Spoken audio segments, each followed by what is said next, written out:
Radio.ie hosts the Irish History Show podcast because history matters. Radio turns 100 years young this year.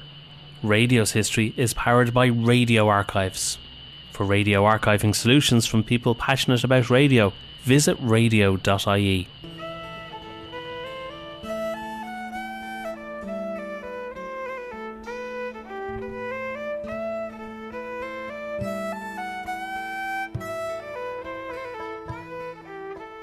Hello and welcome to the Irish History Show.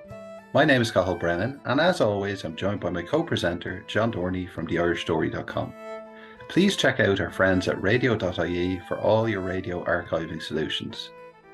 You can find this episode and all our previous episodes on our website, irishhistoryshow.ie. You can follow us on Twitter at irishhistorypod or on Facebook, facebook.com/The Irish History Show. If you get a chance, please rate and review the show on iTunes, Spotify, Stitcher, or wherever you get your podcasts. It really does help us. And if you hear an episode you like, please share it on your social media. We are really grateful for all the support we receive from you, the listeners. John has set up a Patreon for the Irish Story and the Irish History Show. And if you would consider supporting the show, there's a link in the show notes. Thank you, and we really do appreciate your support. On this episode of the show, we're very pleased to be joined by Gerry Shannon. Gerry is a historian from Skerries in North County Dublin, and he completed his thesis on Liam Lynch during the Civil War as part of his MA in History with the Dublin City University School of History and Geography. He's a civil servant, and he's on today to talk about his recent biography of Liam Lynch. You're very welcome to the show, Gerry. Thank you very much, Carl. Glad to be here. Now, what first attracted you to Liam Lynch, and why did you think a new biography was necessary? I think what first drew me to Liam Lynch was, well, he's a major figure of stature in the period. One of the main kind of IRA commandants during the War of Independence, certainly one of the most celebrated. And he was the leader of the IRA during the Civil War. And I was always very drawn to Lynch because he's someone who's often talked about. People, contemporaries of his, and many historians have an opinion of him. But he's only been the focus of two biographies, one written by Florence O'Donoghue in 1954 entitled No Other Law. Now, Florrie was a close contemporary of Lynch's, and he was a historian himself. As you and John would know, he was involved in the Bureau of Military History and so on. So he was someone who would be considered a good historian at the time, to write a biography of such a figure like Lynch. And then the last biography, the second major one ever done on Lynch, was Meta Ryan's biography, The Real Chief, Liam Lynch. The strength of Meta Ryan's book is that she was able to interview contemporaries of Lynch, kind of at her own research to help her own wider understanding of Lynch. But, the problem with these two books, and while they both have great value, particularly Florence O'Donoghue's book and Florrie's research in the National Library, you can also see, they're very much celebratory of Liam Lynch, the great martyred Republican hero. And they don't really kind of tease out kind of nuances in Lynch's character, kind of look at his flaws as well as his positives.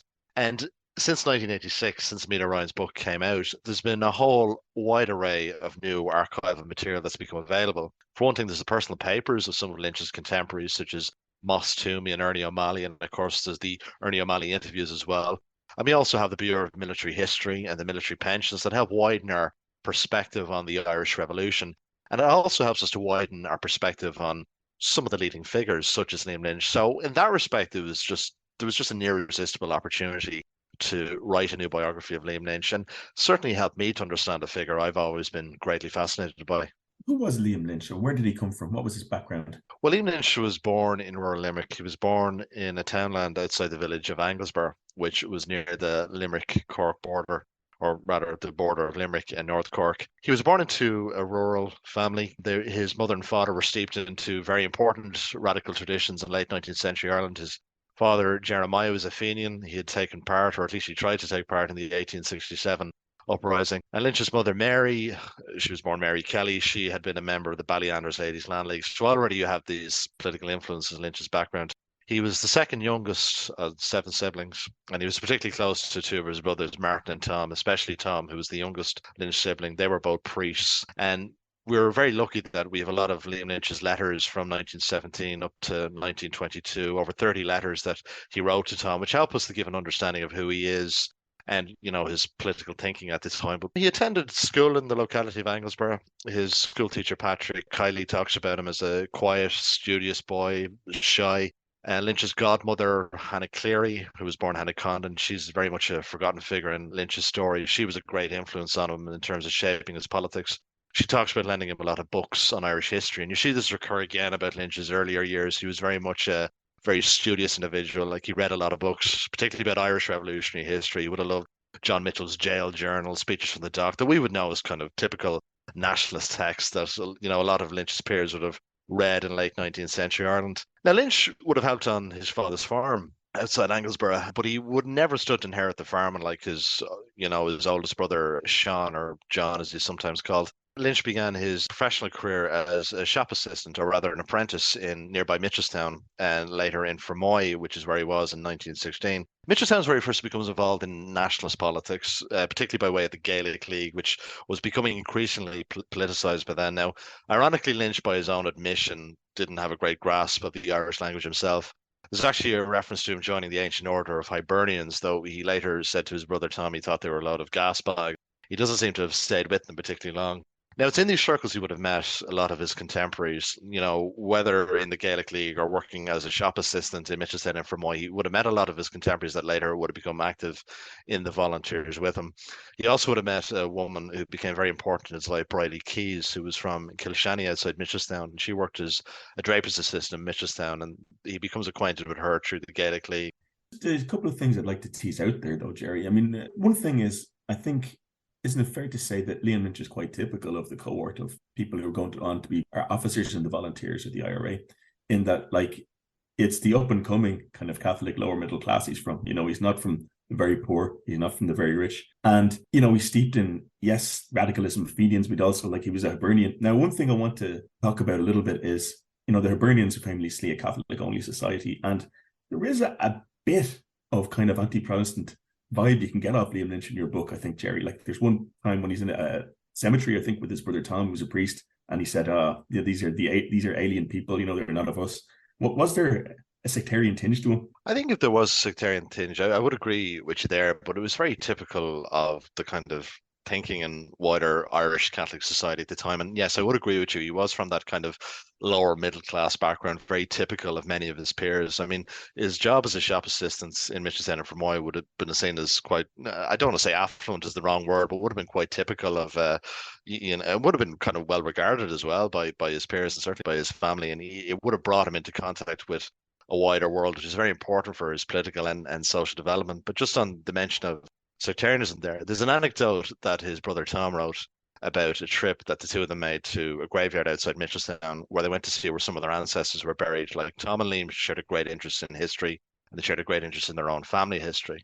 Their grandfather actually, or their great-grandfather, James Lynch, was actually shot during the famine. He was a small landowner outside Anglesborough. He lived on the farm where they grew up. So they would have been aware of kind of that kind of agrarian violence in their own background.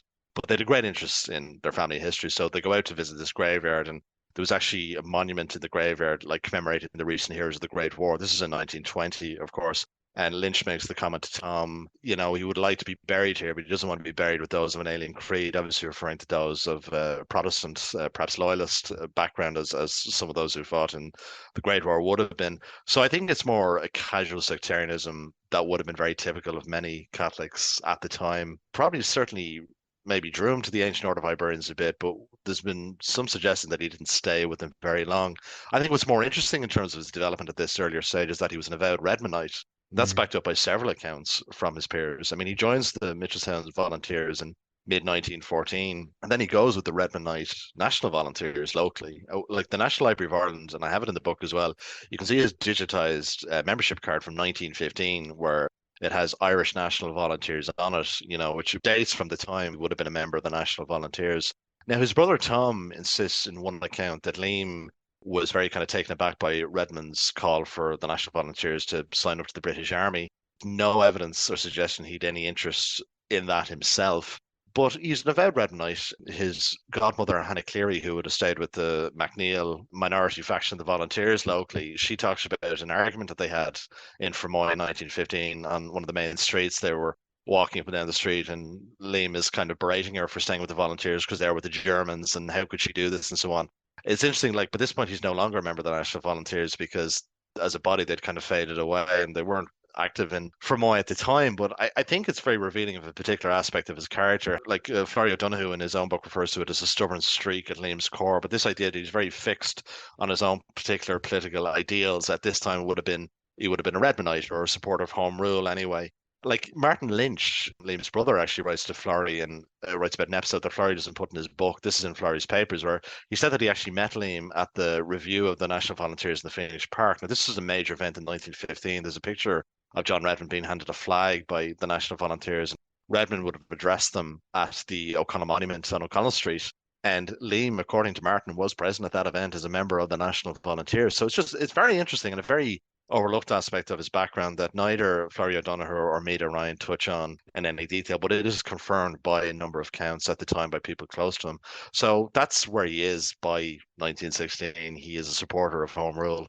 That's what he would have considered. And I would emphasize that's not really unusual because, John, as you know yourself, that was the political mainstream at the time. As doubts were creeping in as the war progressed and, Redmond gets associated with that, the Irish recruitment into the war, people were under the expectation of self-government at that time. They would have supported the efforts of Home Rule. So Liam Lynch in early 1916, is not unusual in that respect. Well, Jerry, how does County Cork and County Cork nationalism and radicalism in particular influence Lynch as opposed to separatists from other parts of the country?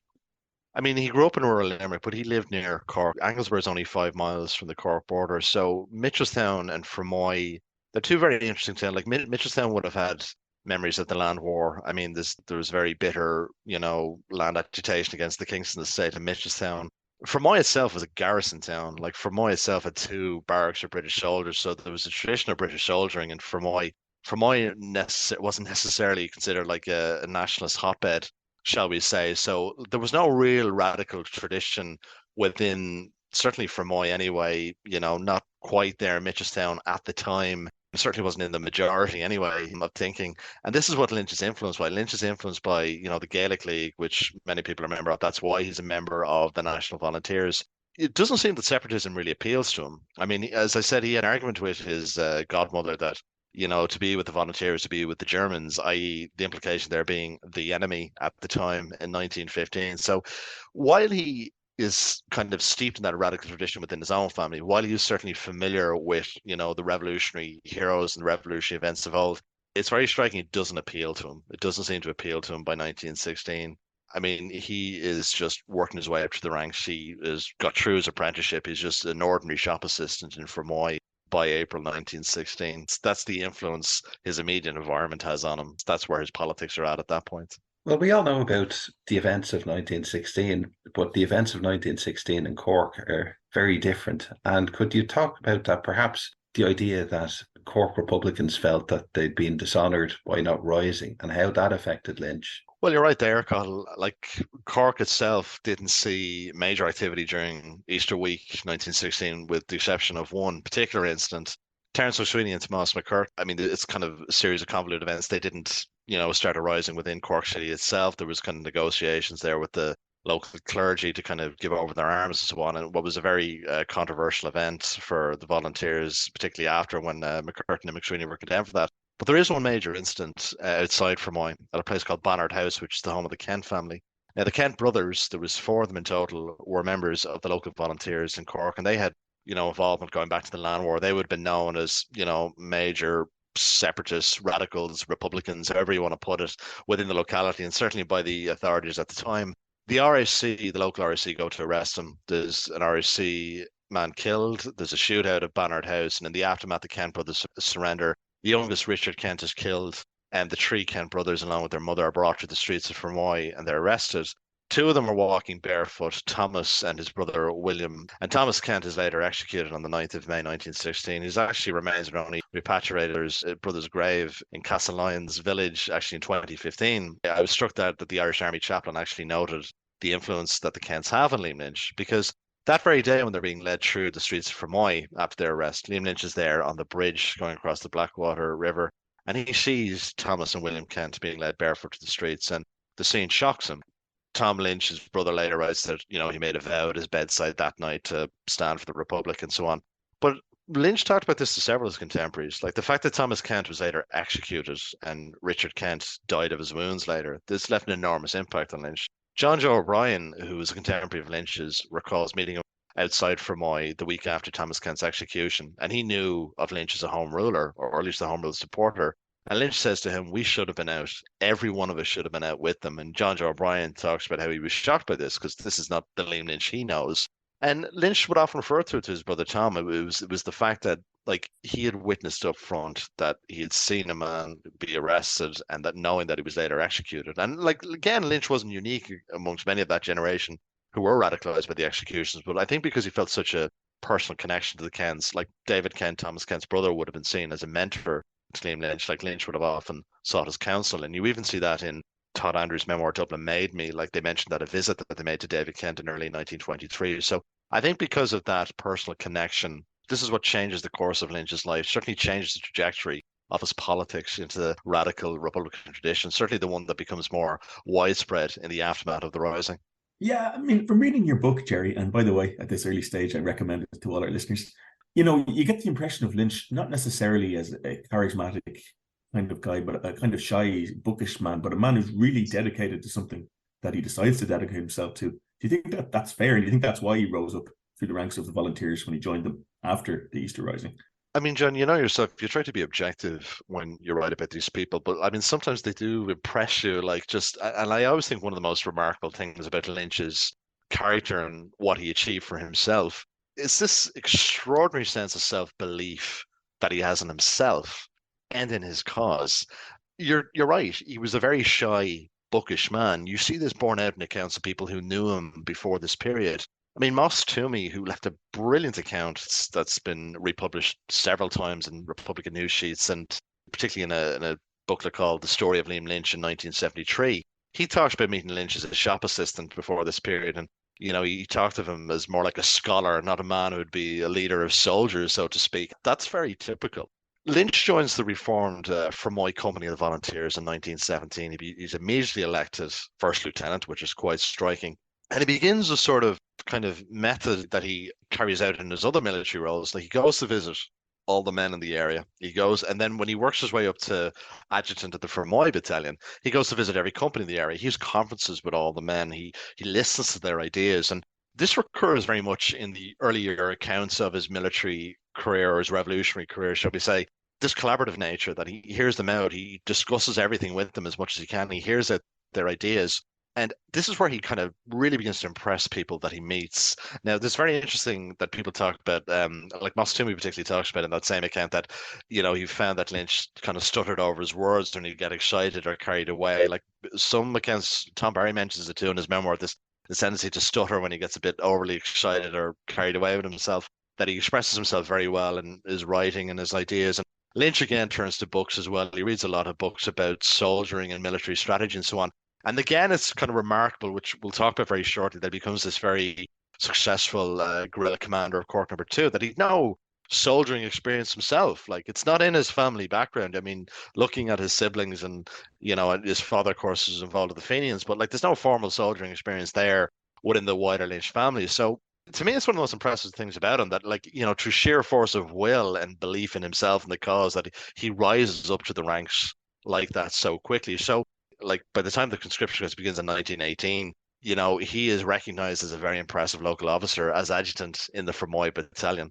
It does seem to me that Lynch, in common with other people of his generation, did have an element of fanaticism as well, though. I mean, in the sense that the idea is more important than himself, or he can't separate himself from the idea of the republic that he's dedicated himself to. Well, you definitely we'll talk more about how that aspect comes ingrained later on. But I mean, you do see it very early on. I mean, it's in 1917. He writes on the 1st of November 1917 to his brother Tom in a very long, meandering sentence. He says, "We have declared for an Irish Republic and will not live under any other law." And this is often held up as like a slogan or a rallying cry during the Civil War. I've seen this even in academic works. And no, it's a private commendation letter to Tom that doesn't become well known until Florey O'Donoghue puts in his book in 1954, and of course he calls it "No Other Law." I take the other half of the quote to declare a republic. So yeah, we've covered that bit between the two of us.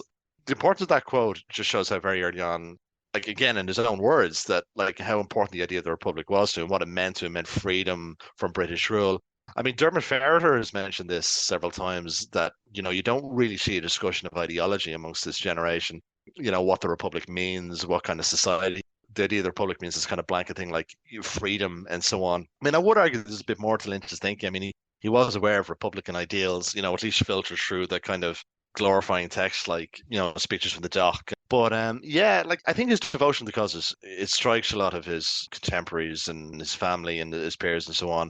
This again would have singled him out amongst the officers under his command and, the leadership above him, that he was someone you could count on to fight and uphold the Republican ideal. Now, Jerry, could we discuss Liam Lynch's trajectory during the War of Independence? And as you were saying there, starting off an officer in a local company. And Cork is such an active county during the War of Independence. There's so much violence. How does that trajectory manifest itself? Well, it begins pretty much with the splitting up of the Cork Brigade in early 1919, just barely before the War of Independence begins. Lynch is appointed head of what becomes the Cork No. 2 Brigade. Obviously, sometimes this is referred to as the North Cork Brigade because it encompasses much of North Cork, and this is the area that would have been very familiar to Lynch, encompassing Fermoy, Mitchelstown, Mallow, and so on. It seems to be that because his talents were really recognised during the conscription crisis in 1918, particularly by Thomas McCurtain, the head of the Cork Brigade, which is just the one brigade at the time, that he is kind of singled out for leadership of this particular brigade. And his officers would have voted him into this role, like again, showing the respect that they had for him at this point. I mean, the gauntlet is pretty much thrown down on the 21st of January 1919. The activities at Solihull Bay from members of the South Tipperary Brigade. Lynch, like other commandants, would have been eager to prove themselves, and he gets this chance with I kind of feel a forgotten episode from the early War of Independence. He wanted to show to IRHGHQ that they could do their own fighting in their own corner of the country. He approves the raid at this barracks in Arraglan, which is in northeast Cork, and his friend and close contemporary Mick Fitzgerald, who would have been head of the Fermoy Battalion, would have led this operation. It was a raid on an RAC barracks. Now, what's very interesting at the same time, Lynch is at a GHQ meeting up in Dublin. IRHGHQ, of course, led by Richard Mulcahy, was the chief of staff, and of course we have director of intelligence Michael Collins. And Lynch makes remark to Pax Whelan, who was a Waterford IRA commandant, and he said, "I've started something that's going to shake up these fellows." So basically, Lynch was ordering this action while he's up in Dublin without the sanction of IRA GHQ, because there's no like orders given yet for these sort of raids. And we don't have a reaction from Richard Mulcahy, but Michael Collins is very congratulatory to Lynch when it's printed in the paper. So no one was killed in this raid, just like, one RC guy was tied up while the others were at mass, and there's a raid farms and other munitions and so on. But this shows very early on that while Lynch cultivates a strong relationship with IRHGHQ, and he's kind of unique amongst the Cork commandants in this respect, that he is capable of independent thought and action. And you see this with the Arraglan RAC barracks raid, a really forgotten episode, I think, from early in the War of Independence. Now, the most notable action that happens after this is a thing called the Fermoy Arms Raid, which takes place on the 7th of September 1919. And this is the first major action of the volunteers against British soldiers since the 1916 Easter Rising. I mentioned before that Fermoy is considered a garrison town, as in a British Army garrison town. There's 2 barracks there. And Lynch and his leading officers would have noted that soldiers from the barracks would go to the local Protestant church every Sunday morning. And when they realized that these soldiers were armed, they said, here's another opportunity to gain arms. And Lynch and his officers carefully planned this operation, involving companies from Cork No. 2 and some companies from other brigade areas. And a number of them used it with the aid of 2 cards. They ambushed these soldiers on their way to Mass on the 7th of September 1919. One soldier is killed, a guy called Private William Jones, who's 19 years old. He is killed in this attack, and Lynch is wounded. Now, he was actually accidentally shot by someone on the volunteers side. He's the only one wounded on their side. It's a bullet goes through his shoulder and he recuperates for several weeks. But this was a major action because, for one, again, we have the volunteers engaging with British soldiers here. However brief the operation was, they successfully got their arms, but this results in reprisals on the town of Fermoy. Soldiers from the barracks, these would have been people who would have known Private Jones, they attack local businesses in Fermoy and so on. There's some gunfire with the local volunteers, and Mick Fitzgerald, Lynch's close friend in the Fermoy Battalion, is one of the many arrested in the aftermath, and this sort of paves the way for Mick Fitzgerald's later hunger strike in 1920. Just to say a little bit about Mick Fitzgerald, him and Lynch would have known each other from 1917. He was actually nearly a decade older than Lynch. Matt Flood, who was in Cork Number 2, talks that Mick Fitzgerald was kind of considered an old man by the rest of them because he was so much older, but he seemed to project an air of maturity and authority that the other men appreciated. And like Lynch, he was someone very devoted. He was a single labor and so on. And there's talk that like Fitzgerald would have worked all day and then had his men drilling all night and going to the different company areas within his battalion and so on. And he's regarded by Lynch as one of his idols. Now, Lynch is said to have two heroes in the period, Mick Fitzgerald and Sean Tracy, who of course is also dies and he's shot dead in Dublin in 1920. But Mick Fitzgerald had a huge influence on Liam Lynch, and that's kind of important as we talk about Lynch's end. And then when we come into 1920, Lynch oversees two other important actions. One is the kidnapping of General Cuthbert Lucas. He was associated with the British Army's 6th Division that were stationed in Cork. General Lucas and two of his men are captured during a fishing expedition in the locality outside Fermoy, and Lynch brings him. He's held in the Brigade area initially, but this was high-profile stuff. Like this made headlines. Another reprisal was visited on the town of Fermoy in the aftermath. When Lucas is later released, he's let escape from company, not by Lynch. This was in another brigade area. He kind of talks that he was a gentleman treated by gentlemen, which probably didn't endear him much to his British superiors as one. But again, it's another high-profile action. This is what, gains respect of the men under Lynch's command, his officers. Like, not only did Lynch mastermind the likes of Fermoy Arms Raid and General Lucas's kidnapping, he directly took part in these events as well. And then when he forms the Cork Number 2 flying column in late 1920, he takes part in the Mallow Barracks raid, which takes place in September 1920. This is covered very vividly in Ernie O'Malley's memoir on Another Man's Wound and other accounts as well. But that was another high-profile action. Also resulted in reprisal on Mallow Town. But again, these actions, like Fermoy Arms Raid, kidnapping of General Lucas, the raid on Mallow Barracks, these are some of the most famed IRA actions, not just in Cork, but of the War of Independence itself.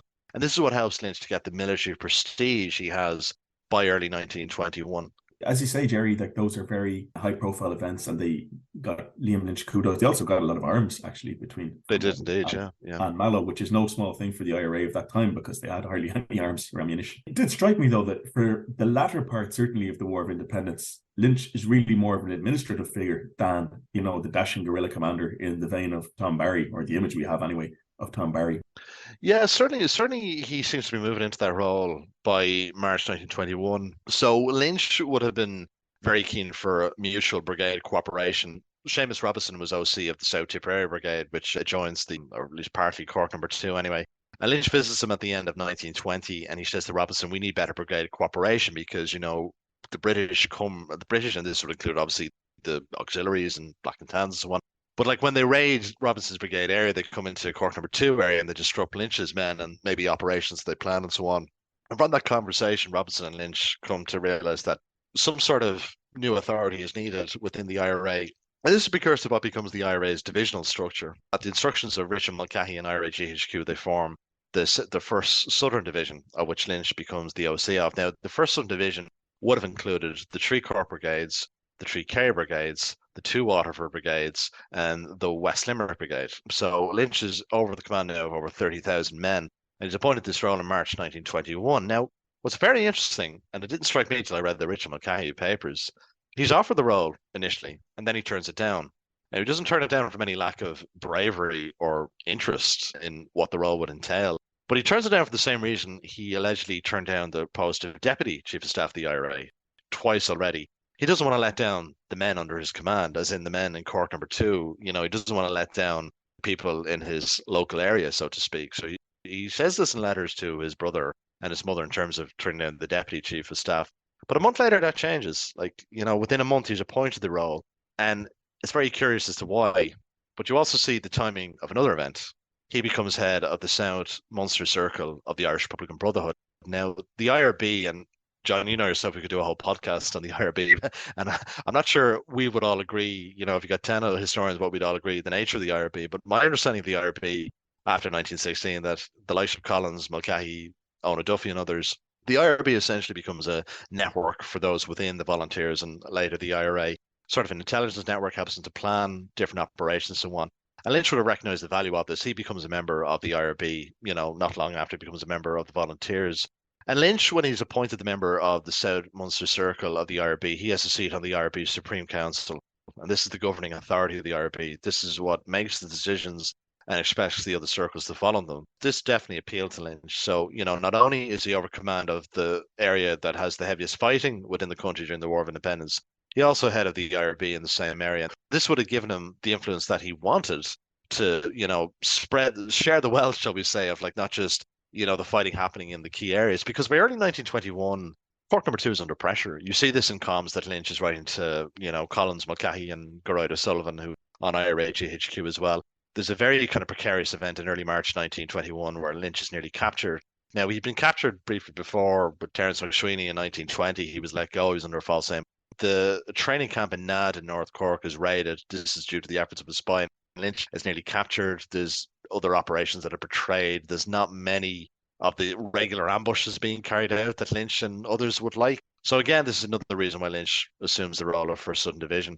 And you see a kind of a newly emboldened Lynch, I would argue, in his comms to Mulcahy from this juncture. Richard Mulcahy had enormous respect for Liam Lynch. I think there's a lot in their character that was quite similar. Like, they're kind of very austere, self-serious individuals. They're very keen on military strategy and so on. Big difference with Lynch, of course, that he was a local guerrilla commander. Mulcahy wasn't, but there seems to have been great fondness between them, and they did enjoy working together. Like, it's very striking that even decades later, after the Civil War, Richard Mulcahy, he calls Lynch the lion of the resistance movement, like his ideal IRA officer. This is after the Civil War, he's saying this. So the respect they had was quite enormous. And you see this in Mulcahy's comms to Lynch in March, April 1921. He's so delighted that Lynch is in the role. Like, Lynch is his guy down there in Cork, so to speak. But when you see Lynch's comms to Mulcahy, he is very much determined to prove himself his own man. Like, he is putting forward ideas that certainly seem maybe shocking when you read them in isolation. They certainly carry their own cold logic. Like, with the rate of Republican prisoners being executed in early 1921, he suggests to Mulcahy that,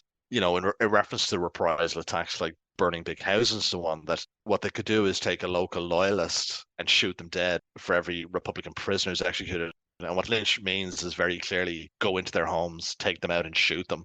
Just a local loyalist in response to one of their own being executed. This idea recurs several times. He even writes again to Geroid O'Sullivan in late 1921 with this suggestion if war with the British were to resume. So there's a degree of certainly ruthlessness that you see set in there. But on that topic, though, I mean, yeah, he suggests killing loyalists, and Mulcahy doesn't ultimately let him do it, really. But no. they do embark on burning down their houses, which is something he returns to in the Civil War. And I mean, going back to the point I was making earlier on, I mean, Lynch does seem to have a particular hardness and animus towards people he regards as imperialists and stuff. And he often means, the Anglo-Irish class, the gentry class. What do you put that down to? I put that down to his heart and republicanism at the time. I mean, I know the particular comment you're referring to there. There's O'Malley's descriptions of Lynch in Boat on Another Man's Wound and The Singing Flame are quite brilliant and quite vivid, as typical of O'Malley's writing style. But there's a reference that he makes to Lynch. He says, those bloody British imperialists, I don't give a damn what GHQ thinks. I'm going to order the burning of these houses.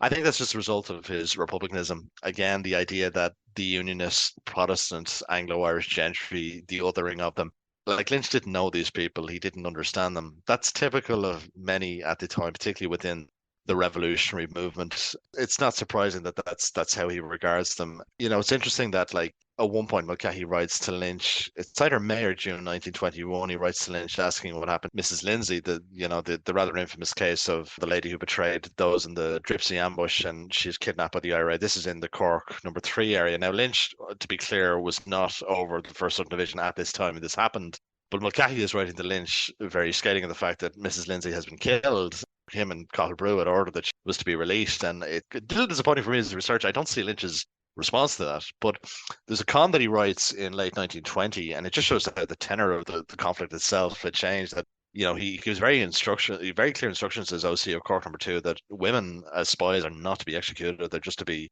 deported. There's no question of them being executed at that point in late 1920. So maybe this is for a wider discussion how the tenor of the conflict has changed in just such a few short months.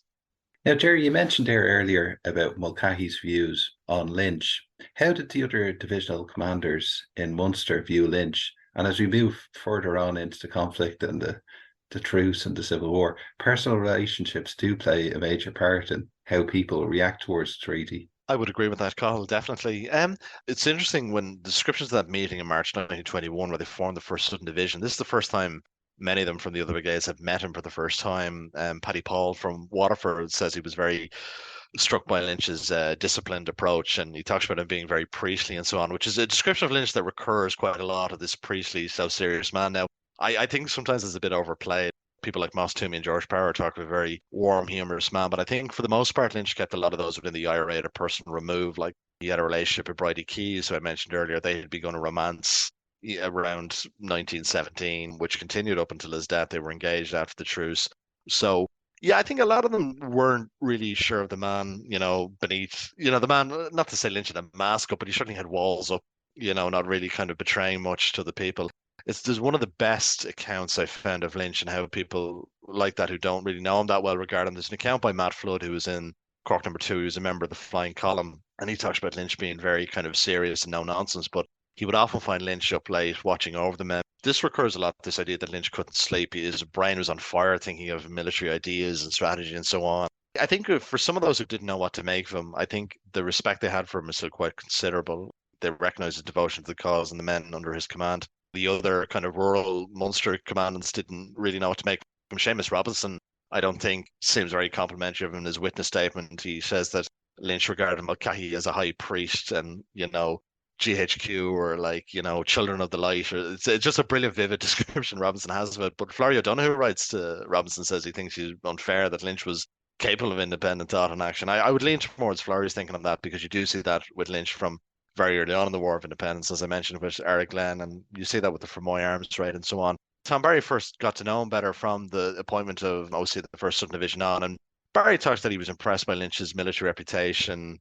He felt he was a bit stubborn, but then Barry said, this is in guerrilla days in Ireland, Barry says, well, I was stubborn too. It wasn't really unique to Lynch. I mean, across the board, they're impressed with him. I think some people felt he lacked a bit of a personable quality with them. He kept, as I said, kept them at a remove. He was very serious, but I mean, that was something he just had for his peers within the IRA. I mean, he was a warm, friendly character from the accounts of those closest to him anyway. The people in IRA GHQ, Mulcahy and Collins, seem to have a huge regard for him, for what he achieved on the ground, and the fact he cultivated strong relationships with them. You see this in the offering of the post of Deputy Chief of Staff and so on, and they were delighted, as I said, that he was OC of the 1st Southern Division. Now, in this period, as we're getting towards the truce, does Lynch discuss his political views, where he sees things going, if there's a truce and the negotiations with the British? Yeah, it's very interesting when you look at Lynch's political thinking, because it's important to understand this for when he becomes leader of the IRA during the Civil War. Lynch writes very early on to his brother Tom, the army has to hew the way to freedom for politics to follow. And it's a very brief comment, and I would argue it's Lynch's second most famous remark that he makes after the No Other Law one, because it shows Lynch's thinking in terms of his militant republicanism, that the IRA always has to be at the forefront. Politics comes after. And you see this recur again and again in his comms and in his personal correspondence. Like, he kind of disparages to his brother Tom that men in his local area in Anglesborough would get involved in political activity and not the IRA. And there's a very telling memo that I think does get quite overlooked. Michael Hobson mentions it in his War of Independence book, that Lynch writes this lengthy memo to Mulcahy in late 1921 where he says, we must admit during the last period of hostilities, he means the War of Independence, that civic bodies such as the Dáil, the county councils, and then of course he means Sinn Féin and so on, completely failed. They were a total failure. And Lynch suggests this idea of Sinn Féin members becoming an auxiliary to the IRA and so on. And it's a very lengthy, it's nearly 3 pages, this memo, very kind of detailed ideas, and it's very kind of telling as to how he regards the political side of the movement. He doesn't seem to value their contribution to the revolution. And this is one reason the War of Independence was so successful, as we know, not just the considerable actions of the IRA against British forces, but also the mass public support for the Dáil and the underground bodies of the Dáil and so on. Sinn Féin being voted in subsequent elections, even though, a lot of them are uncontested and so on. Lynch has no regard for the political side of the movement. And he's very unique amongst high-profile IRA commanders in mid-1921. He does not stand for that election. Now, there's 2 different accounts. One that he was asked and he refused, and one that the message never reached him. But, he made it clear that he was happy not to be elected.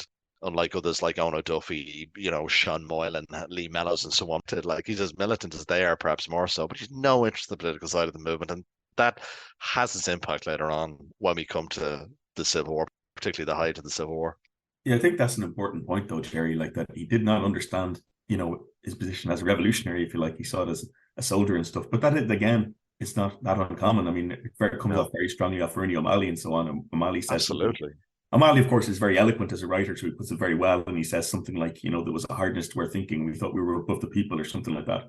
Yeah, and Florrie O'Donoghue, I think the more I got through the more I just huge admiration for Florrie O'Donoghue and what he achieved with his own book on Lynch. But Florrie kind of says Lynch lacked the temperament to become a politician. Like he just didn't have it in him. And that's someone who admired him and commemorated him, saying that about him as well.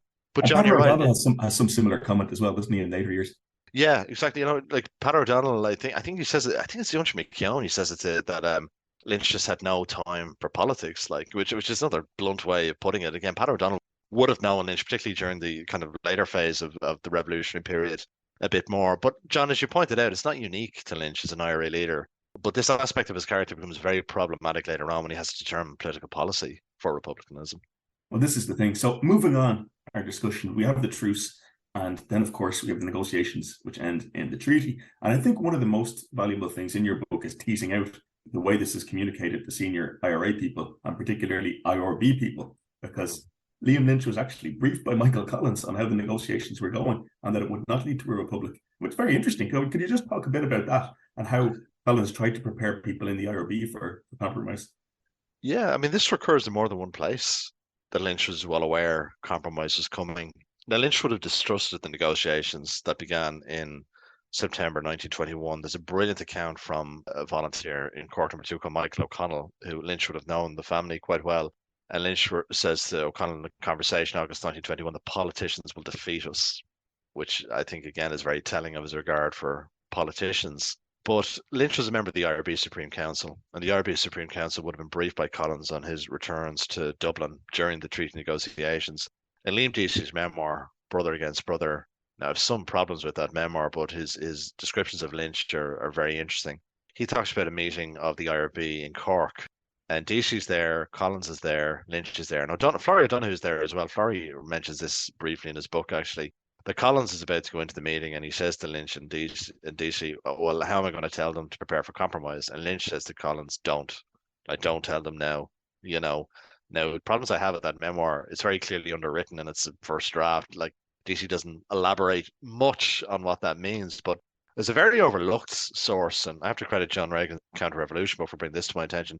Shauna Myrtle, who was secretary to the IRB, very close to Collins, has a lengthy memoir, unpublished, in Richard Mulcahy's additional papers in UCD.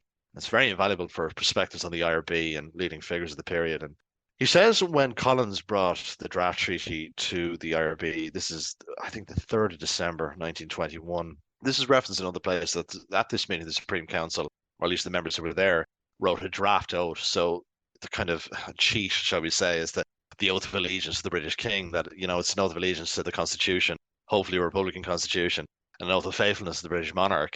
And Myrtle says that Lynch was central to the drafting of this new oath, along with Geroid O'Sullivan and Ono Duffy. And now Myrtle frames it in a way where he says, like, well, then I don't understand how Lynch turned against us. Now, I think he's simplifying it a bit there, to be honest, but Lynch was well aware compromise was coming. I don't think he realized how much he would be unhappy with that compromise and how far that compromise went. The closest we have to a direct reaction to what he had to the treaty when it's signed on the 6th of December, Moss Toomey talks in one interview with the historian Sean O'Mahony, but O'Mahony says that Lynch was completely shocked by the treaty and the terms of the treaty, particularly the oath, and which is kind of fascinating when we think of what Myrtle says, and the treaty ports and other aspects. IRA's first sudden division, or the first division of the IRA, which Lynch again is head of, to publicly come out against the treaty. Now, this is often mentioned in many books, many accounts, but if you actually look at the statement they released, they're like, look, we're opposed to the treaty as signed, but here are some suggestions we have for revising the treaty. It's like these kind of bullet point suggestions. Very interesting. Like, I think the document is very rarely published in full. Like, and this would have been like, if not completely written by Lynch, he would have had a huge influence on this. Lynch's thinking in doing this is because he knows he's in the minority in the IRB Supreme Council. He writes to his brother Tom and Florrie O'Donoghue on this. He says, I respect Mick Collins as a soldier and a man, but thank God all parties can agree to differ. What you see in these letters that Lynch is worried about, like, look, we're going to divide over the treaty. And Lynch even says it'll probably be passed by the Dáil. And he says, once that happens, we have to stay united because we could have a renewed war against Britain. Like this recurs very early on, like in December 21 and early 1922. Lynch is worried that if the IRA does not stay united, they won't be ready for a fight against Britain, which was the worry of a lot of IRA leadership. It's kind of interesting that's where Lynch is going. Like, I mean, yeah, he's opposed to the treaty. It's a total betrayal of his Republican ideals. But, unity is very important. And this is what drives him through the early months of 1922. Well, Jerry, that's fascinating what you're saying about Lynch during this period and his views evolving or being more nuanced to do with the treaty. Because the popular perception is that Lynch is the arch fanatic, the most diehard anti-treatyite. But can you talk about that period as the IRA starts to split, as the political movement starts to split? Lynch is not the most radical, and he's still trying to find compromises, isn't he? Yeah, that's a perfect description of it, actually, Cathal. It was actually the one part of the book I found the most difficult and the most fascinating, because in the first 6 months of 1922, there is so much going on. Like, the revolutionary movement completely splits across Cumann na mBan, Sinn Féin, the IRA, of course. Once the IRB Supreme Council takes the vote in December 1921, Lynch is in the majority to support the treaty or, give the approval of Dáil members to vote on it. Lynch uses the IRA as the mechanism for unity within the revolutionary movement, because that's all he knows. And we have accounts of Lynch kind of being central to a lot of these conferences. I mean, there's conferences within the IRB that, like, Florrie O'Donoghue puts a lot of emphasis on them, but they really go nowhere. They're just a talking shop for both sides, really. But Lynch is central to a lot of these IRA conferences. Now, to be clear, he stands with the Republic. He stands with some sort of settlement on his own terms. I mean, he's with Rory O'Connor, Liam Mellows, Sean Russell, and Seamus O'Donovan, the leading IRA GHQ figures opposed to the treaty, when they put forward to Mulcahy, along with other divisional commandants like Ernie O'Malley, that they are not happy with the treaty and they're going to have an IRA convention. Lynch supports that idea, but he wants to find some formula with Collins, Mulcahy, and O'Duffy, who would have been pro-treaty. O'Duffy becomes chief of staff of the pro-treaty wing of the IRA, to find some sort of formula that works. Now, Lynch becomes chief of staff of the anti-treaty section of the IRA in really April 1922. We always say March, but obviously the convention reconvened in early April, and then he's finally settled into the role, and he has his executive and so on. But there's already issues very early on within the anti-treaty side, and I've seen Brian Hanley often mention this, that people forget that, like, the anti-treaty IRA is not a monolith body. Like, they don't all agree with each other.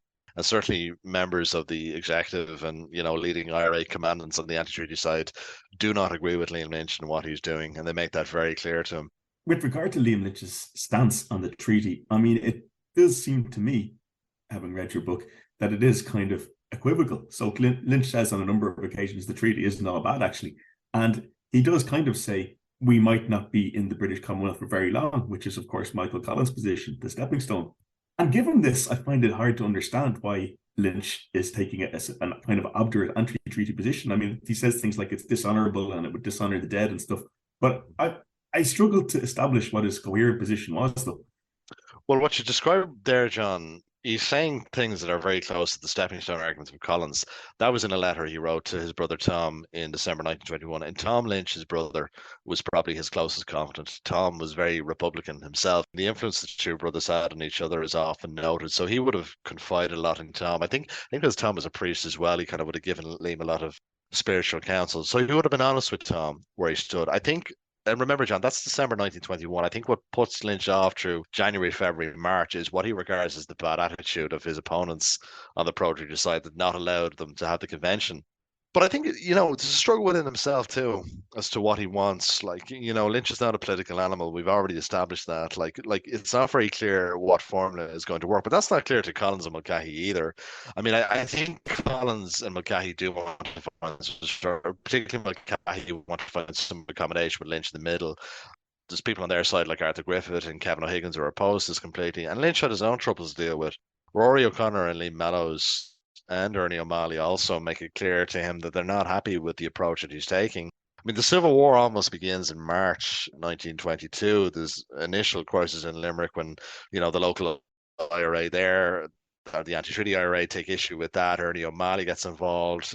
Lynch is sent down with Oscar Traynor on the instructions of Richard Mulcahy to try and settle the situation. And Lynch then writes to Tom there. Now, there's a truce and, there's an agreement and so on. It doesn't, outbreak of fighting doesn't occur at that time. And Liam writes to Tom, he says the stunt in Limerick was a disgrace to both sides, especially the Cork and Tipperary men. And you see this recur sometimes, that now the Cork and Tipperary men, he's referring to like the anti-treaty side there. He says this, he doesn't have time for some of the diehards on his side. I personally don't find this position very difficult to reconcile. I mean, yes, he wants a settlement, but he wants a settlement on his own terms. He wants an IRA just devoted to the Republic, and that's never going to work.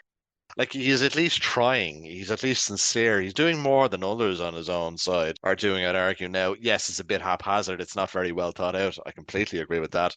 But it's at least an attempt at something. But I think he increasingly gets put off by what he regards as the bad fate of those on his own side, that they won't meet him in the middle, or rather his idea of the middle. But you see, that all kind of comes astray then in June 1922. There's a split within the anti-treaty side. There's a convention of the anti-treaty IRA in mid-June 1922, just after the failed pact election where Tom Barry puts forward a motion at the convention for the British to withdraw. It's defeated by Lynch and the other first division officers. Lynch is briefly deposed as chief of staff, replaced by John McKelvey. They're locked out of the forecourts, him, the first division officers. They retreat to Clarence Hotel over the Liffey. Like, it's an awful mess. It's an awful incoherent mess. Like, they can't agree on what the terms that have been put forward by Mulcahy and Collins. They can't agree on what their own stance is. And no, other things have happened too. I mean, I mentioned the pact election already. I mean, the Northern Offensive, this doomed Northern Offensive that I find not a lot of historians can agree on the exact nature of it, but like Northern Ireland that come to nothing, there's bitterness over that too. And then when you have the assassination of Henry Wilson and a question mark over Collins's role in that, and subsequent kidnapping of Ginger O'Connell, events really accelerate up until the 28th of June 1922. But on the night of the 27th of June 1922, there's a conference with Lynch and Mellows and O'Connor and so on, and there's a coming together of minds, and there's an agreement, not a formal vote, but there's an agreement that Liam Lynch will resume the role of Chief of Staff of the anti-treaty section of the IRA. And Liam Deasy talks about this, one of the better parts of Brother Against Brother, where they retreat to the Clarence Hotel, and Lynch is not anxious about any attack, even though the pro-treaty troops have withdrawn to their barracks, and clearly something is about to happen in response to the kidnapping of Ginger O'Connell. But in the early hours of the 28th of June 1922, Liam Lynch, along with other anti-treaty IRA commanders, is not thinking of civil war, and very crucially, they're not prepared for civil war, and that's what impacts what happens immediately after. Well, that's it, Jerry. Like, how does Lynch react to the provisional government attacking the forecourts, and how quickly does he settle into that role that it really is a war now? Immediately, Florrie O'Donoghue sums it up very well in No Other Law. He says, nothing could have brought both sides together, and he means the anti-treaty side, than the cruel bludgeoning of the forecourts. Liam Deasy talks about him and Lynch sitting in their hotel room in the Clarence Hotel, listening to bombardment of the forecourts, and Deasy says, for us, it seemed like the death of the dream. And so for Lynch now, there's no more negotiation. There's no more talking about a unified IRA. But crucially, there's no plan. There's a meeting of Lynch and First Southern Division officers in the Clarence Hotel. De Valera is there, Cockbrew is there, others are there too. There's an agreement that Lynch is going to resume the role of Chief of Staff. And I find this very interesting because I always thought that Michael Collins appointed himself Commander-in-Chief of the National Army, which he did. And then Lynch appoints himself, with no controversy on his own side, Chief of Staff of the IRA. And Lynch immediately goes down south. There's two incidents that are very interesting. That he's briefly captured by pro-treaty IRA troops under Liam Tobin, who bring him to Wellington, now Griffith Barracks, where Ona Duffy is. And Ona Duffy, remember, at this point, is Chief of Staff of the pro-treaty section of the IRA. Not for very long. Mulcahy is to replace him shortly. But O'Duffy says to Lynch, what do you think of what's going on? And Lynch goes, I think you're all mad. And O'Duffy seems to take that Lynch is going to remain neutral, and he lets him go. Lynch and other First Southern Division officers stop in Castlecomer Barracks in Kilkenny. They're detained by pro-treaty troops briefly and let go. The pro-treaty troops ask for a souvenir of Lynch's, a signature, and they say Lynch signed an agreement later on in the pro-treaty press, and Lynch says, I never did. But I think Lynch was deliberately vague as well, and definitely I think with the Ona Duffy conversation, there was a misinterpretation there. But he immediately sets up a GHQ in Mallow. He meets some of the GHQ, the anti-treaty GHQ down there. And Limerick is the initial focus, Limerick City, because both sides knew whoever holds Limerick City over the Shannon can control considerable components of the southwest. Now, this is where the term the Munster Republic comes from, or Liam Lynch's Munster Republic, and a term I have to emphasize appears nowhere in contemporary IRA correspondence at the time. Doesn't appear in any Republican news sheet or propaganda that I've seen, and I've seen quite a bit. I mean, there's reference of the IRA holds the south of the Republic. I've seen that, but the Munster Republic was not an alternate date that Liam Lynch set up. He was talking about holding below what's called the Limerick Waterford defensive line, territory below for the existing Republic. This was to be kind of a defensive hold on the area they had to prevent the onset of pro-treaty, now National Army forces sweeping into the area. But there's no grand strategy on the part of Lynch for this. So Limerick City is key to this. And he has negotiations with Michael Brennan that break down after a few days because Brennan secretly brings pro-treaty troops into the city. And the Battle of Limerick begins, and Lynch at this point is now in Clonmel and Tipperary. He begins this idea called a field to GHQ, where he moves his GHQ around because he complains to De Valera the one failing he had with GHQ during the War of Independence, that they're always up in Dublin.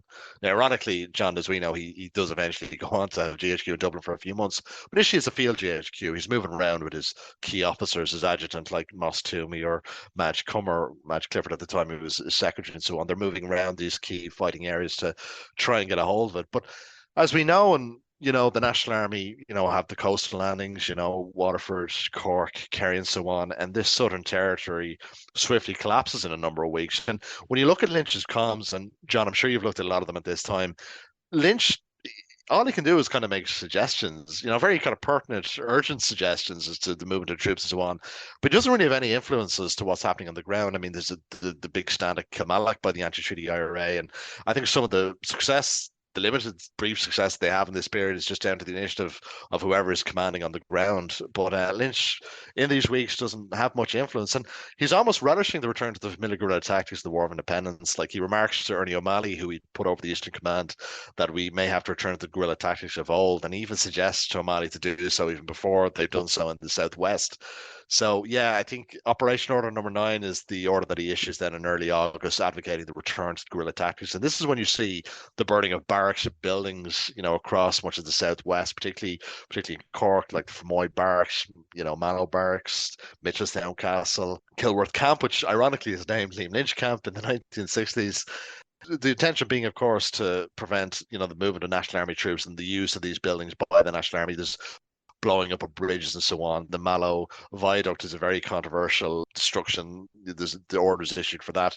And this happens during this period where the Republicans are losing territory. And the last town that they hold is Fermoy, ironically, where Lynch had kind of made his name, so to speak, as a commandant during the War of Independence. And this is where what we call the guerrilla phase begins. And, once Fermoy is abandoned by Lynch in the anti-treaty IRA, that is the end of what we call the conventional phase of the Civil War, and the guerrilla phase now begins. Yeah, I mean, in one way, it's a big ask, I think, for Lynch as commander-in-chief of this guerrilla army to suddenly turn it into something like a regular army and hold territory and so on. On the other hand, lots of people looking back on his own side said, there's this strange timidity about Liam Lynch, and that we almost threw away whatever advantage we had at the start of the Civil War in terms of the anti-treaty military position. So there's a truce in Limerick, as you said. They didn't really defend Cork City. They abandoned it after a pretty brief fight south of the city. And they quickly enough ran away and dispersed to the mountains. And, people like O'Malley and others, Tom Barry, would later say any advantage that we had in terms of momentum or numbers or experience was thrown away by Liam Lynch. Would you go along with that?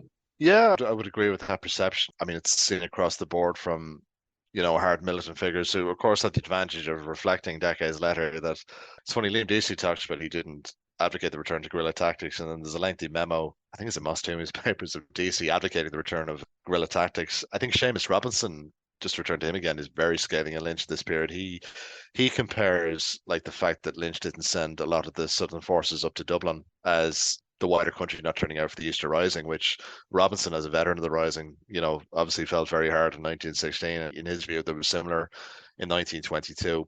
There's scathing accounts by local commandants and officers on the ground, and particularly retrospectively, John, and I'm sure you've read a lot of them as well, of Lynch's strategic thinking in the period. Like Robert Brennan, in his book Allegiance, which is mostly reproduced in his witness statement, he has very vivid descriptions of Lynch in these weeks, and he talks about, I think it's in Mallow, where he talks about that Lynch treated the prisoners very well, and he let them have dinners and let them have free movement around the barracks. And Moss Toomey complains to Robinson, he says, we may as well just fire at their legs. This is how useful this is. As you say, there's a degree of timidity there on Lynch. I think I would describe it more as a denial of the kind of conflict that they're in at the moment. I think what seems to really dent Lynch's confidence is the collapse of the truce in Limerick. He writes a very interesting column to Deasy in September 1923. He says, the enemy has adopted numerous intrigues against us, letting down of negotiations before the Civil War, the abandoning of the pact election, collapse of the truce in Limerick. And it's for that reason Lynch is not interested in seeking peace. He's not interested in opening negotiations with the Free State at any point, all the way up until his death. Now, I'm jumping ahead slightly here, but Lynch's attitude, and you can criticize it, but just to understand it a bit more, Lynch's attitude is like, look, I've tried negotiation, I've tried peace, I've tried to put the best foot forward here and present terms so on, and I'm ignored or I'm deceived every single time I do it. Why would I do it now? Well, Jerry, if you were to follow the Facebook version of history in the comment section, Eamon de Valera was the man behind the Civil War and he directed it all. But what did you find reading through all the papers about the relationship between Lynch and de Valera during the Civil War? It's fascinating, their relationship. I sometimes think I nearly could have done a whole book on that, nearly. Like, it's interesting that in the popular memory of the Civil War, it's always distilled between this kind of comic book version of a conflict between two leading personalities, i.e., Michael Collins and Eamon de Valera, and a certain movie by Neil Jordan may contribute to that, which is ironic because, Collins dies over a month of the conflict, and Eamon de Valera, as we know, had absolutely no influence over the course of the Civil War. Like, De Valera's position is very interesting at the start of the Civil War. Like, I mean, De Valera, like Lynch in his own way, wasn't prepared for the outbreak of it. I mean, he was maybe arguably with the packed election, but he's no political program in mind. He's no interest in leading any kind of political movement against the Free State. This time he joins the volunteers as an ordinary soldier. But De Valera's views seem to shift with the loss of Republican territory, and he's very eager to seek peace. And he's very eager to develop some political program, like other IRA commanders like Joe Connor of the Dublin Brigade come to mind, and Ernie O'Malley as well, but not necessarily towards De Valera. Ernie O'Malley writes to Lynch and says, what's our national policy here? And Lynch, I think a bit condescendingly O'Malley says, look, our policy is to defend the existing republic. Like, Lynch has no interest in politics. Like, he's no interest in Lee Mellow's notes from Mountjoy jail. He's no interest in anything the Communist Party proposes from the Roddy Connolly's direction. But with De Valera, he has no interest in giving De Valera any influence over IRA decision making or any suggestions. Now, he does eventually concede to the creation of what's called the Republican government in October 1922, which is agreed at this executive meeting. And I think one of the reasons for this is the bishop's pastoral that's issued in September 1922, kind of disavowing Republicans and the actions of the anti-treaty IRA and so on, that De Valera is able to kind of bring pressure to bear to create some sort of political authority for Republicans, a kind of de jure and certainly not de facto government, but it's much too late. It's much too late to have any influence. But most crucially, it's subordinate to the IRA executive on Lynch's instructions. So the Republican government or the Republican political body under De Valera has no influence at all, like even when it's formed, because of Liam Lynch's attitude to politics and his disinterest in giving De Valera any kind of influence over decision making over the course of the conflict. So from the very beginning of the Civil War, his relationship with De Valera is a very troubled one. There's some very telling, sometimes quite scathing, and increasingly embittered exchanges between them all the way up until Lynch's death. I think you know my take on Liam Lynch and his ideas during the Civil War, which is that Lynch takes the attitude that if they continue for long enough, they'll knock the foundations away of the Free State. They won't allow it to function, and the Free State will have to negotiate. And for this reason, in Liam Lynch's mind, it makes sense that if they carry on long enough, no matter how bad it's going at the moment, they will eventually win. Do you think this was a reasonable strategy, or was, as some people have suggested, Liam Lynch delusional in some way? I think it definitely shows a bit of a nuance to his military thinking. I mean, the idea of Lynch that always presented is that he was overly positive and he was like, "Oh, we're gonna win," And this is the kind of thing I'm saying, that like his exchanges with De Valera are absolutely fascinating, because he does mention this in other places, John, as you know, and I'd argue you probably know better than me with regards to some of the material with regards to Liam Lynch during the Civil War. But like, he writes two very lengthy columns to De Valera in December 1922 where he expands on this idea, because basically what De Valera is saying to Lynch, he says, we're not going to win a conventional military victory here, and Lynch agrees with him, which is quite shocking. Lynch is saying to De Valera, who again, he doesn't he doesn't really want to kind of have any influence, that he knows they're not going to win, but he wants to bring the Free State infrastructure, the political and military infrastructure, to the point of the collapse, to perhaps renegotiate the treaty, maybe have a renewed war against Britain, bring the other side back, so to speak. And this is even after executions begin that he's saying this. And you do see some degree of success in what he's proposing. You see the destruction of trains and so on. But it's never applied widely, and it's certainly not like a widely held belief amongst, other officers and so on. I mean, you highlighted a comment to me a long time ago where one officer says, I think it's Tomas Toomey says it, because it sounded like Adjutant Chief of Staff, the reply, but essentially what it is that, like, I think it's Tom Carlin, I think, who says it, but he says, like, well, that's a ridiculous strategy, because, like, if we, like, bring their infrastructure to collapse. They're just going to get more finance and other resources from Britain, who wants the Free State to win. So yes, you can criticize the strategy. You can absolutely see it was not widely applied, but the important thing to note, it is a strategy. I mean, when people talk about Lynch being very positive and so on, this is in his formal comms to a lot of his officers. When you look at the limited personal correspondence we have of Lynch's during the Civil War, his heart isn't in this fight. Like, it's not the glorious war against the British, just, quote unquote there. Like, he writes to his brother Tom in September 1922. He goes, "The disaster of this war is sinking to my very bones. How could our dreams have been so blighted?"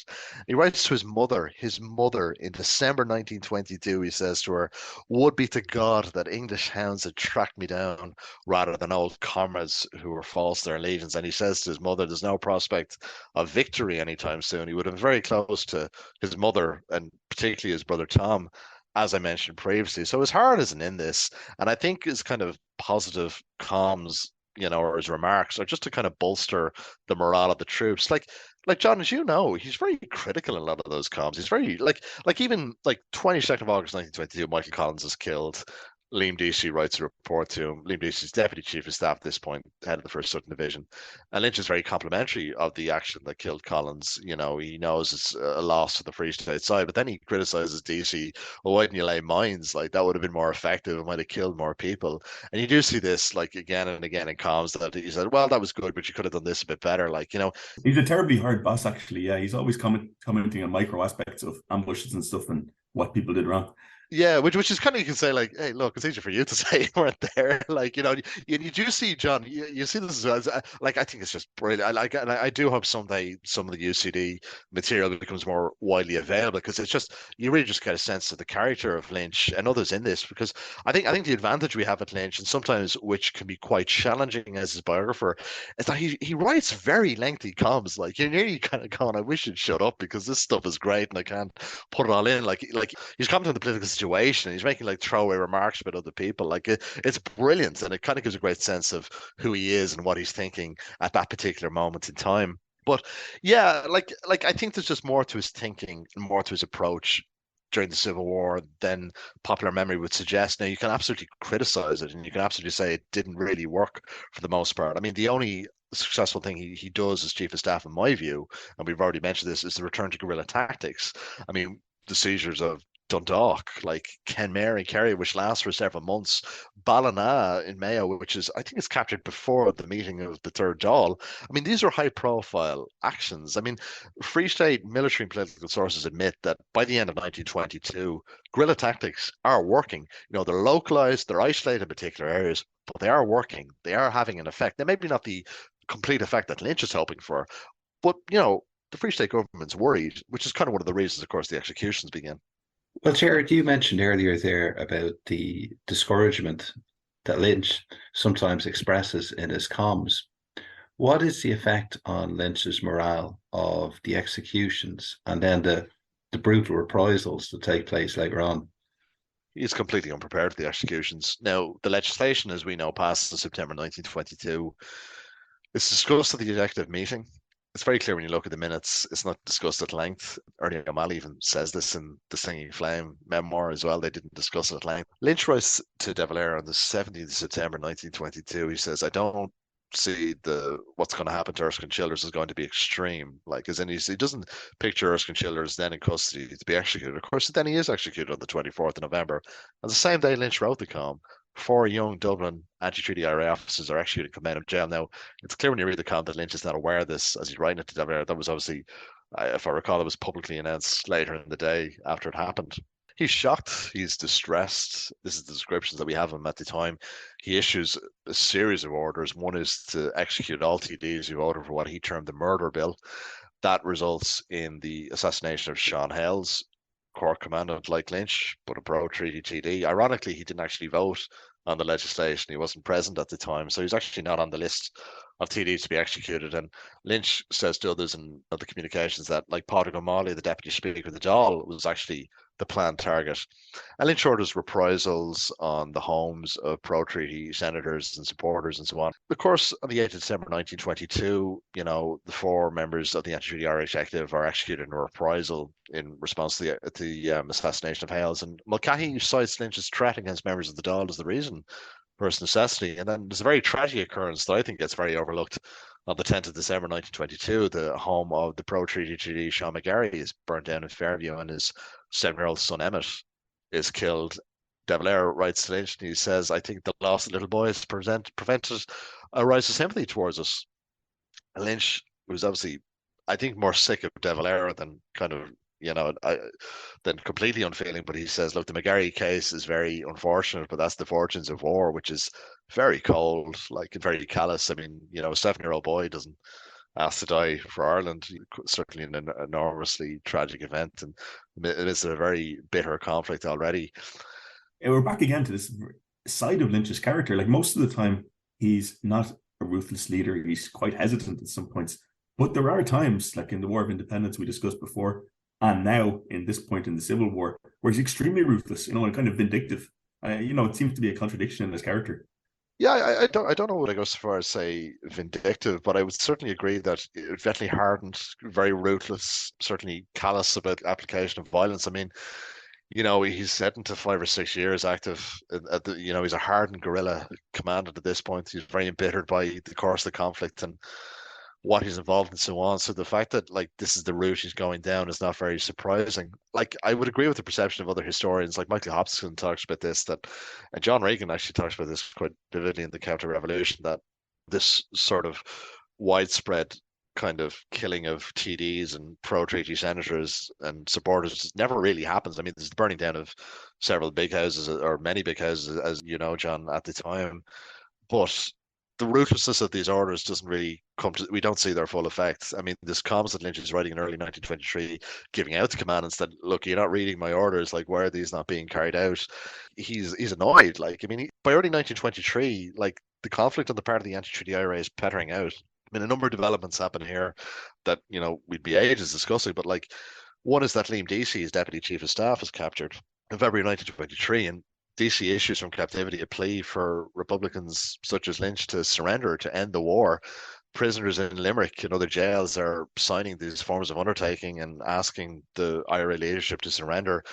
Tom Barry, who escaped from Gormiston Camp in September 1922, he becomes Lynch's kind of main guerrilla commandant in the field. And by early 1923, Barry is talking to Father Duggan, who's a sympathetic Republican priest, about opening peace negotiations with the Free State, and he's trying to bring Lynch on side. So you have a hardened guerrilla like Tom Barry seeing the big picture and thinking, we're not going to win this. And, like, Lynch is under this particular pressure. And it's this reason that following, arriving there in November 1922, by February 1923, he's left his GHQ in Dublin and he's moving down south to the old 1st Southern Division area to a meeting of the 1st Southern Division. They want Lynch to have an executive meeting to open peace negotiations with the Free State, and Lynch kind of convinces them to stay fighting. But Lynch acquiesces to the meeting, a meeting of the IRA executive in late March 1923, because he knows he has to bring these diverging viewpoints together. But unlike others who want to end the conflict and maybe seek peace, Lynch has other plans in mind. Well, Thierry, can you talk about those other plans? Yeah, so as I said, probably the most successful thing that Lynch did during the Civil War was return to guerrilla tactics, but he had a couple of other strategies in mind. Now, a number of them peter out, they don't really go anywhere. But there's 2 of note. Now, one in particular is the acquisition of heavy artillery. And for this, he sent Sean Moylan, one of his top commandants in Cork, to America and then to Germany to try and acquire heavy artillery, the big 18-pounder field guns that he felt that the IRA just had a few pieces of them that they could defeat the Free State, really kind of make an impact on the National Army and change the course of the war. Like, this is what Lynch is looking for at this point. He's not looking to open peace negotiations and come to a settlement. He wants to change the nature of the fighting. Return to that idea that John, we had already discussed about bringing the Free State to the point of collapse, both the political and the military institutions, to bring a defeat. And he wants to try and set up a new Republican base in the West, probably very similar to what he briefly had at the start of the Civil War in the Southwest, the so-called, I hate calling it the Munster Republic, it wasn't, but this base for Republicans, like the territory of their own. This is what he's thinking when he comes to the executive meeting. So the executive meeting takes place from the 23rd to the 26th of March in rural Waterford, in around the Nile Valley, in two different locations. And when you read the minutes of that meeting, which are only bizarrely in the De Valera papers, they're missing actually in the O'Malley and Toomey papers in the UCD. But when you look at the minutes of that meeting, others like Frank Aiken are talking about peace negotiations. Tom Barry put forward a motion about not continuing the war. Lynch's the majority vote of one that advocates for the war to continue. But when you look at the minutes, it's very clear that Lynch's discussion of Moylan's efforts to get this heavy artillery is what kind of turns the conversation a bit more his direction, to continue fighting, to find some way to, succeed against the Free State. In the middle of all this, we've a major National Army sweep to the area. The National Army have intelligence. They know that Liam Lynch and others such as Eamon De Valera are in the area at this meeting. Now, notably, De Valera does not have a vote at this meeting on Lynch's instructions. There's a major National Army sweep happening at this time, and Lynch agrees for the executive to reconvene and have another meeting on the 10th of April in Glen in northeast Cork. And to me, that's very fascinating, because I think, again, it shows more to Lynch's thinking during the Civil War. Like, Lynch admits to Kathleen Barry, his courier and close friend, this is in Maida Ryan's book actually, and she told Florrie O'Donoghue this as well, that he saw three options open to him at this time. One was to carry on fighting, which is what he preferred. One was to surrender, didn't want that. And one was to dump arms. He also didn't want to do that. So he's aware these are the three options that are open to him at this point. And the fact that he's suggesting that the executive meet again in the midst of this massive National Army sweep shows that he recognises the importance of the situation, to have them all kind of on the same side, so to speak. So essentially, the plan is to meet again and have the same conversation, because the vote was so close to continue the war.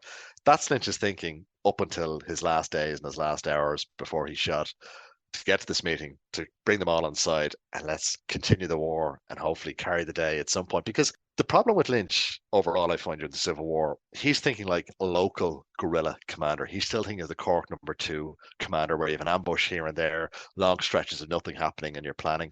Like, he's not thinking of the national picture. He's not thinking of the political and military picture as a commander-in-chief should. We said he doesn't come from a professional army. They're a volunteer, hardened guerrilla army at this point. They're not a professional fighting force.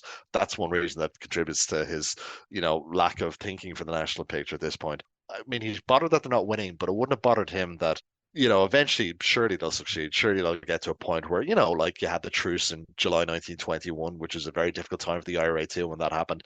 Something like that similar might occur. Like, this is what he's thinking. Find some means to carry the fight and get to some point where if we have negotiation, let's have something we can bring to the table here. Like, let's, have an advantage, so to speak. That's what he's thinking in his final hours before he's shot. Well, Jerry, could you tell us about Lynch's final hours and how he actually does die?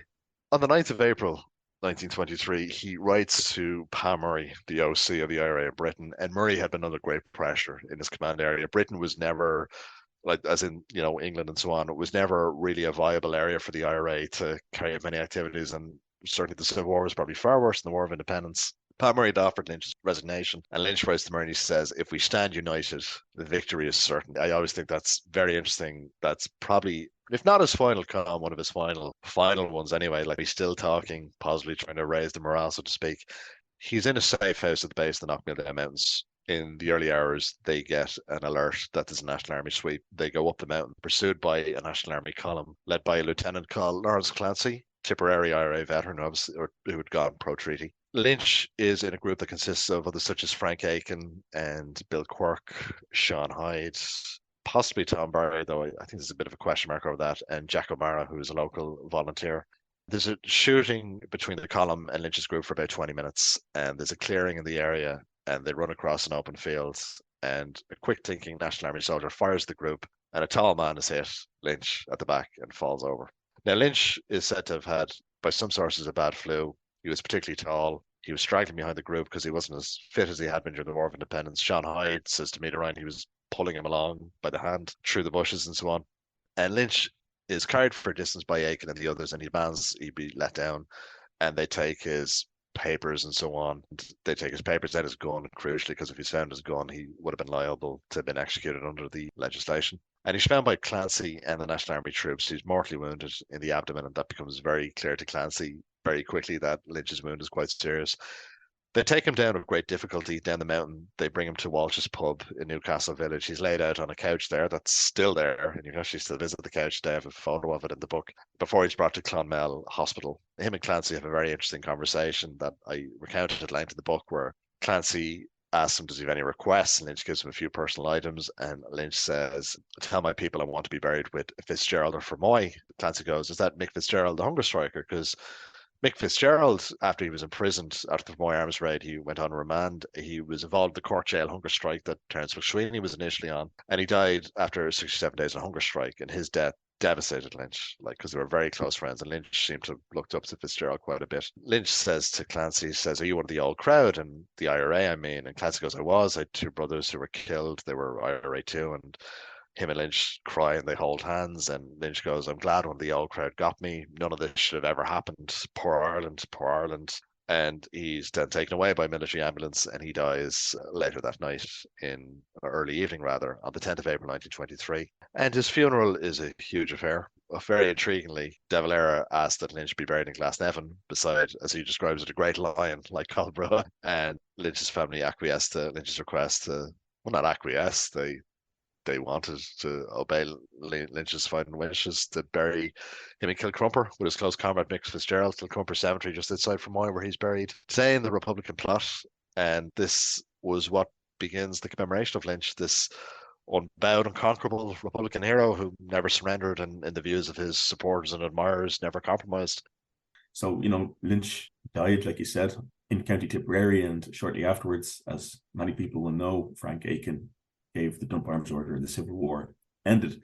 But I want to finish on the afterlife of Liam Lynch. So, for example, in 2017, and the centenary of Eamon De Valera being elected in a by-election in Ennis, I happened to be in Ennis, and I saw old men with badges of Liam Lynch, So what does Liam Lynch, the symbol, what does Liam Lynch, the Republican martyr figure, mean, as opposed to Liam Lynch, the real man? And do they line up at all, do you think? Well, just to begin on your second point very briefly, I mean, as you mentioned, John, Frank Aiken becomes chief of staff and issues the dump arms order several weeks later, but he does so after he asked De Valera to open peace negotiations with the Free State, which don't go anywhere, and they were never going to go anywhere, particularly at that point. Lynch wrote a column to De Valera in February 23 that I quote in the book, where he says, well, maybe at some point I'll need you to open peace negotiations with the Free State, but now is not the time. Now, I think that's just him trying to keep De Valera happy, to be honest, but it does show, like I pointed out before his death, he was aware of the options that would become available to him if the conflict became turned to certain points where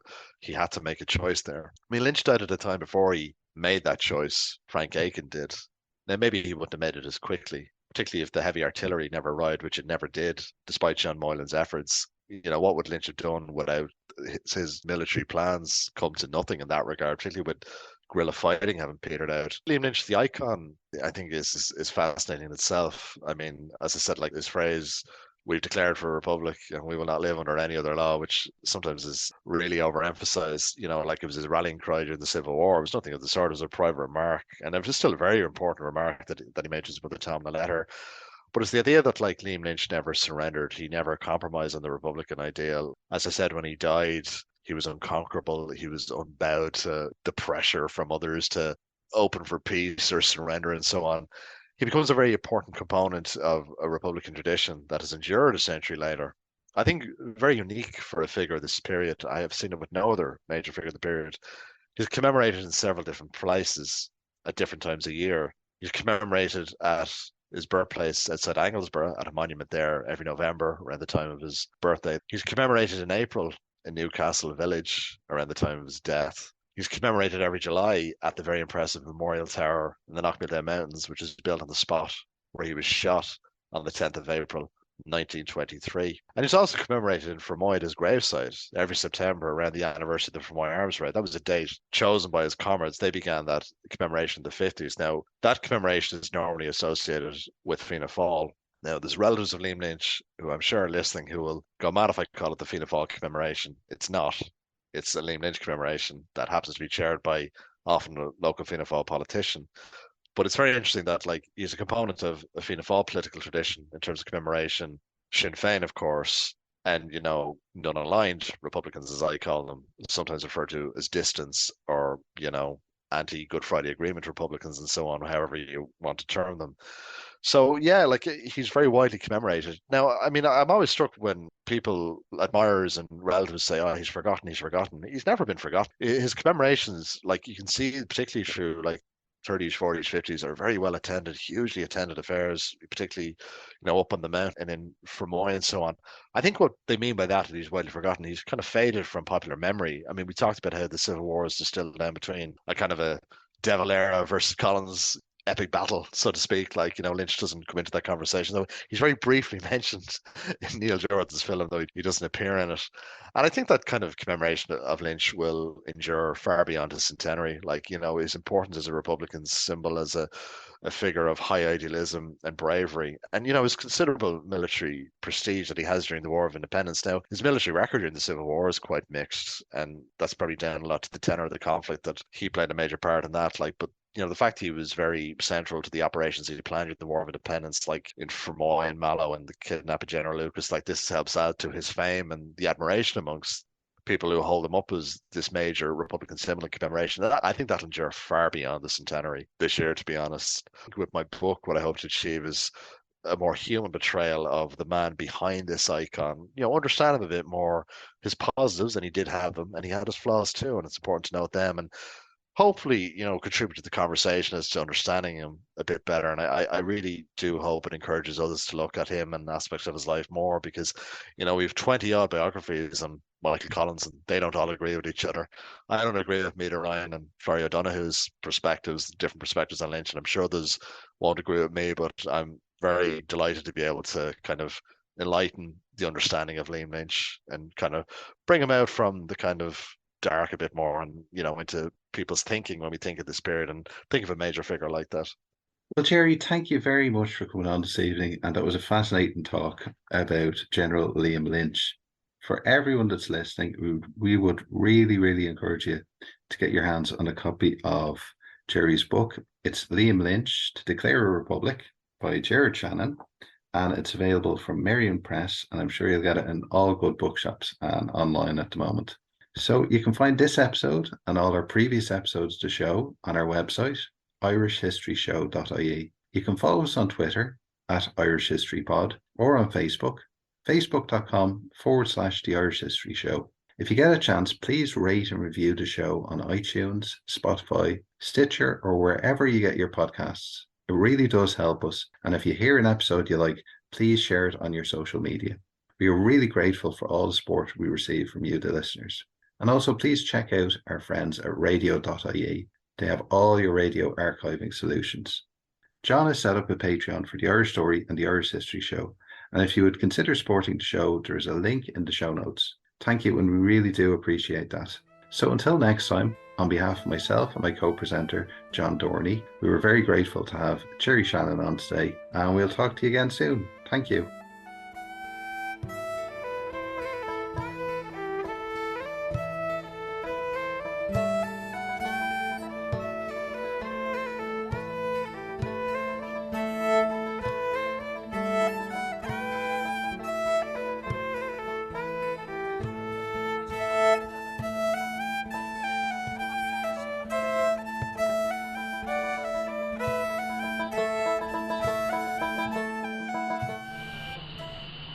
Radio.ie hosts the Irish History Show podcast because history matters.